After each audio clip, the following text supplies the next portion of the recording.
কারাগারকে রীতিমতো বাপদাদার সম্পত্তিতে পরিণত করেছেন বিভিন্ন মামলায় কারাগারে থাকা হাসিনার দোসর এমপি মন্ত্রীরা। কারাগারে সবসময় চিৎকার চেঁচামেচি করেন এসব দুর্নীতিবাজ নেতারা। মানে কারাগারে গিয়েও একটুখানি চারিত্রিক পরিবর্তন হয়নি তাদের। সাধারণ কয়েদিদের সাথে মাস্তানি থেকে শুরু করে তাদেরকে বিভিন্নভাবে নির্যাতনও করেন সালমান এফ রহমান ও শাহজাহান খানরা। সব মিলে কারাগারে ফ্যাসিস্টের দোসর ১৪৫ বন্দীদের মাস্তানিতে অতিষ্ঠ কয়েদিরা।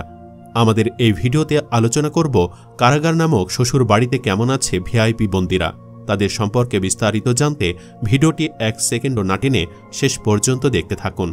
কারাগারে উশৃঙ্খল আচরণ করছেন দরবেশ খ্যাত সালমান এফ রহমান। তিনি সবসময় চিল্লাচিল্লি করেন। কারারক্ষীদের সঙ্গে মাস্তানি করেন শাহজাহান খান। কথায় কথায় রাজাকারের বাচ্চা বলে গালি দিচ্ছেন হাসানুল হক ইনু। অ্যাডভোকেট আমিনুল হক সবাইকে শোনাচ্ছেন আশার বাণী। ডক্টর ইউনুস সরকার নাকি বেশি দিন নেই, তারা মুক্তি পেয়ে যাচ্ছেন। আর সাবেক কৃষিমন্ত্রী ডক্টর আব্দুর রাজ্জাক সেলে শুধুই কাঁদেন। তবে তার কান্নার কারণ কি এ সম্পর্কে কিছু জানা যায়নি। এছাড়াও সেলে গানকে সময় কাটে ইন্টারনেট বন্ধ করে দেওয়া মন্ত্রী পলকের। আর সাবেক আইজিপি আবদুল্লাহ আল মামুন বই পড়েন। এভাবেই দেশের পেছন দিয়ে বাঁশ ঢুকে হাতে আইক্কাওয়ালা বাঁশ ধরিয়ে দিয়ে এখন কারাগারে চার দেয়ালে শ্বশুরবাড়ি স্টাইলে রাজকীয় জীবন যাপন করছেন আওয়ামী ফ্যাসিস্ট সরকারের সাবেক মন্ত্রী ও বিভিন্ন পর্যায়ের বন্দী নেতারা। এদের অনেকেই সম্পূর্ণ বেআইনিভাবে মোবাইল ফোন ম্যানেজ করে আত্মীয়স্বজন ও নিজেদের বিশ্বস্ত লোকেদের সঙ্গে কথা বলেন। কারাগারে বসেই চলছে তাদের দেশবিরোধী ষড়যন্ত্র। সবকিছু জেনেও সরকারের পক্ষ থেকে কোনো ব্যবস্থায় নেওয়া হচ্ছে না। অনেকে বলছেন এসব কুকুরের বাচ্চাদের যদি 2 বেলা মুগুর মারার ব্যবস্থা থাকত তাহলে আর এসব করতে পারে না। জানা গেছে ভিআইপি বন্দীদের অনেকে বাহিরে থেকে উন্নত খাবার কিনে খান। ৫ আগস্ট গণ অভ্যুত্থানে পতিত আওয়ামী সরকারের পতনের পর মন্ত্রী, শীর্ষ নেতা ও এমপিরা গ্রেফতার হয়ে কারাগারে যান। ভিআইপি বন্দীদের মধ্যে রয়েছেন ফ্যাসিস্ট হাসিনার বেসামরিক ও শিল্প বাণিজ্য উপদেষ্টা সালমান এফ রহমান, সাবেক তথ্যমন্ত্রী হাসানুল হক ইনু, সাবেক আইনমন্ত্রী আনিসুল হক, বরখাস্ত হওয়া বিতর্কিত সেনা কর্মকর্তা মেজর জেনারেল জিয়াউল আহসান, সাবেক তথ্য প্রযুক্তি প্রতিমন্ত্রী জুনায়েদ আহমেদ পলক ও সাবেক খাদ্যমন্ত্রী আব্দুর রাজ্জাক প্রমুখ। কেরানীগঞ্জের কেন্দ্রীয় কারাগারে রয়েছেন ৬৭ জন ও গাজীপুরের কাশিমপুরের ৪টি কারাগারে রয়েছেন ৫৮ জন। এই 5টি কারাগারে রয়েছেন মোট ১২৫ জন। এর মধ্যে ১২২ জন পুরুষ ভিআইপি ও ৩ জন মহিলা ভিআইপি বন্দী। বাকি ২০ জন ভিআইপি বন্দীকে খুলনা, রাজশাহী ও চট্টগ্রামের কারাগারে রাখা হয়েছে। এর মধ্যে অনেকে ডিভিশন পাননি। ঢাকা কেন্দ্র কারাগারে এখন পর্যন্ত ৪১ জন ডিভিশন পেয়েছেন। ডিভিশন প্রাপ্তরা কারা নিয়ম অনুযায়ী আলাদা কক্ষ পান। নিয়ম অনুযায়ী তাদের প্রত্যেকের জন্য একজন সেবক নিয়োগ করে কারা কর্তৃপক্ষ। তবে গত ৫ আগস্ট সরকার পতনের পর গ্রেফতার হয়ে কারাগারে যাওয়া ভিআইপিদের নিয়ে বহুমুখী বিড়ম্বনায় পড়তে হয়েছে কারা কর্তৃপক্ষকে।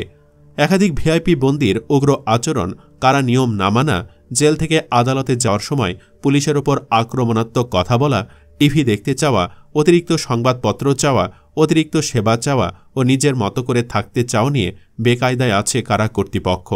কারা কর্তৃপক্ষ বলছে ডিভিশনপ্রাপ্ত বন্দীদের নিয়ম অনুযায়ী যে সেবা দেওয়ার নিয়ম রয়েছে ভিআইপি বন্দীদের সেই সেবা দেওয়া হচ্ছে। এর বাহিরে তাদের যাওয়ার কোনো এখতিয়ার নেই। কিন্তু গোপন সূত্রের খবর অনুযায়ী সন্ত্রাসী এবং মন্ত্রীরা জোর করে বিভিন্ন প্রভাব খাটিয়ে অনেক অবৈধ সুবিধা আদায় করে নিচ্ছেন। কারাগার সূত্রে জানা গেছে কেরানীগঞ্জ কেন্দ্রীয় কারাগারে ডিভিশনপ্রাপ্ত বন্দী রয়েছেন সালমান এফ রহমান, হাসানুল হক ইনু, আনিসুল হক, রাশেদ খান মেনন, শাহজাহান খান, অ্যাডভোকেট কামরুল ইসলাম, কর্নেল অবসরপ্রাপ্ত ফারুক খান, আসাদুজ্জামান নূর, ডক্টর তৌফিকি এলাহি চৌধুরী সহ আরও কয়েকজন।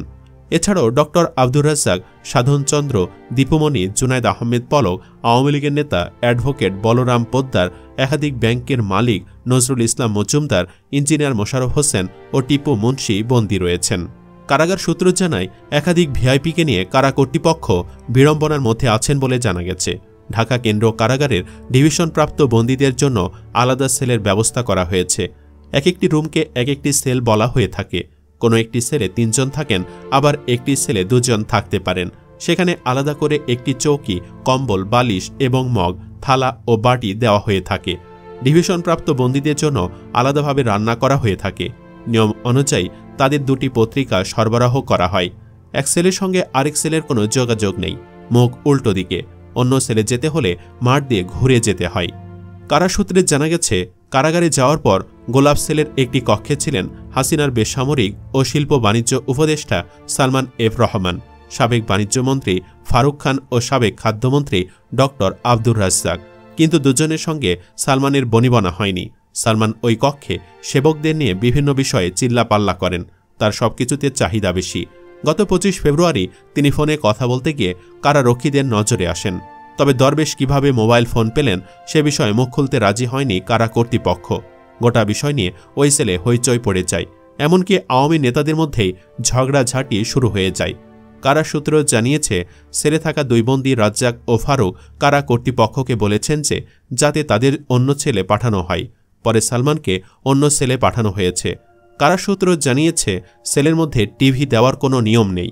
সালমান এ নিয়ে কারা কর্তৃপক্ষের কাছে একটি আবেদন করেন, কিন্তু তার আবেদন খারিজ করে দিয়েছে কারা কর্তৃপক্ষ।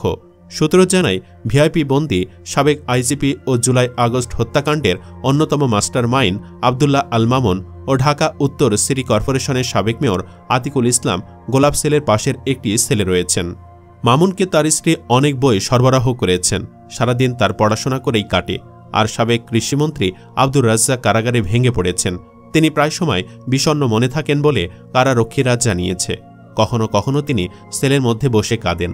সূত্র জানায়, আরেক ভিআইপি বন্দী শাহজাহান খানকে নিয়ে কারা কর্তৃপক্ষ বিড়ম্বনার মধ্যে রয়েছেন। কারাগার থেকে গাড়িতে ওঠা পর্যন্ত তিনি হ্যান্ডকাপ পরতে চান না। পুলিশকে বাপ মা তুলে গালিগালাজ করেন। কাউকে তিনি রাজাকারের বাচ্চা বলেও গালি দেন। সূত্র জানায়, আরেক ডিভিশনপ্রাপ্ত বন্দী পলক সেলে অধিকাংশ সময়ই গান গেয়ে সময় কাটান। তার সঙ্গে সেলে আছেন সাবেক মুক্তিযোদ্ধা প্রতিমন্ত্রী এবি তাজুল ইসলাম। কারাগার থেকে যখন আদালতে যান তখন সাংবাদিকদের ক্যামেরার সামনে বিভিন্ন উক্তি করে ভাইরাল হওয়ার চেষ্টা করছেন পলক। কারা সূত্রে জানা গেছে, ভিআইপি বন্দীরা কারাগারে যাওয়ার পর প্রথমে কিছুটা খোশ মেজাজে থাকলেও দিন দিন তাদের বিষণ্ণতা বাড়ছে। নাম প্রকাশে অনিচ্ছুক এক কারারক্ষী জানান, সাবেক আইনমন্ত্রী আনিসুল হক তাকে বলেছেন যে বেশি দিন তিনি কারাগারে থাকবেন না। ড ইউনূস সরকার বেশি দিন ক্ষমতায় থাকবে না। কারাসূত্র জানিয়েছে, ডিএমপির বরখাস্ত হওয়া সাবেক ডিসি মশিউর রহমান সাধারণ হাজতিদের সঙ্গে রয়েছেন। তিনি কারাগারের বোর্ডে হাজতি কয়েদিদের ইংরেজি ক্লাস নিয়ে থাকেন। এদিকে ইনুকে হাতকড়া পরানোয় পুলিশকে হুমকি দিতেও দেখা যায়। 20 এপ্রিল সকালে প্রিজন ভ্যান থেকে নামিয়ে আন্তর্জাতিক অপরাধ ট্রাইব্যুনালের হাজতখানায় নেওয়ার সময় এমন পরিস্থিতির সৃষ্টি হয়। সাবেক মন্ত্রী হাসানুল হক ইনু পুলিশ সদস্যদের হুমকি দিয়ে বলেছেন, তাদের 14 গোষ্ঠী খেয়ে ফেলব। পরে এ বিষয়ে ট্রাইব্যুনাল বলেছেন, যদি কোনো আসামি উশৃঙ্খল আচরণ করে তবে আইন অনুযায়ী ব্যবস্থা নেবে পুলিশ। আর পুলিশও যাতে বাড়াবাড়ি না করে সেদিক খেয়াল রাখতে বলেছেন। এর আগে ট্রাইব্যুনালে হাজির করার সময় হ্যান্ডকাপ পরানো নিয়ে পুলিশ সদস্যদের সঙ্গে বাকবিতণ্ডায় জড়ান সাবেক 2 মন্ত্রী। এরপর বিচার কাজ শুরুর আগে ট্রাইব্যুনালে হাজির হওয়ার সময় শাহজাহান খান তার হাতে হ্যান্ডকাপ দেখিয়ে বিচারকদের দৃষ্টি আকর্ষণ করেন। তিনি বলেন, আমি একজন বীর মুক্তিযোদ্ধা, আমাকে হ্যান্ডকাপ পরানো হয়েছে, এটা আমার জন্য অমর্যাদাকর। দর্শক, আমার মনে হয় এসব দুর্নীতিবাজদের সরকার একটু বেশি সুবিধা দিয়ে ফেলছে। আপনার কি মনে হয়, সরকারের কি উচিত তাদেরকে সাধারণ বন্দীদের মাঝে পাঠিয়ে দেওয়া?